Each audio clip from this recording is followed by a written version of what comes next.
আমার আল্লাহ মুসলমানদের জন্য 8টা বিধান দিছি।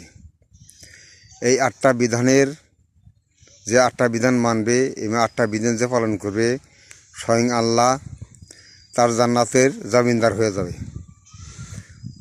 কোরআনুল কারীমের সূরা বাকারার 83 নম্বর আয়াতে আল্লাহ এই 8টা বিধান দিছে। 1 নম্বর বিধান হলো একমাত্র আল্লাহর ইবাদত করতে হবে, আল্লাহ ছাড়া কারো ইবাদত করা যাবে না। তারপর পিতা মাতার খেদমত করতে হবে। তারপরে এতিম মিসকিন এবং গরিব অসহায় যারা আছে তাদের সাহায্য করতে হবে এবং মানুষের সাথে সৎ আলাপ করতে হবে, মানুষের সাথে ভালো ব্যবহার করতে হবে। তারপর যথাযথভাবে নামাজ পড়তে হবে, নামাজ কায়েম করতে হবে। তারপর যথাযথভাবে জাকাত দিতে হবে। এই 8টা বিধান আল্লাহ পাক কোরআনুল কারীমের মধ্যে আল্লাহ সূরা বাকারা 83 নম্বর আয়াতে এই কথাটা বলছে।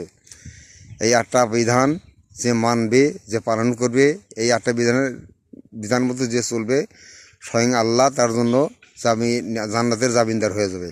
আল্লাহ কোরআনুল কারীমের মধ্যে এই কথাটা বলছে। কাজেই আমরা সমস্ত মুসলমানের জন্য এই 8টা বিধান যেন মাইনে চলতে পারি। আল্লাহ তুমি আমাদেরকে তৌফিক দান করো।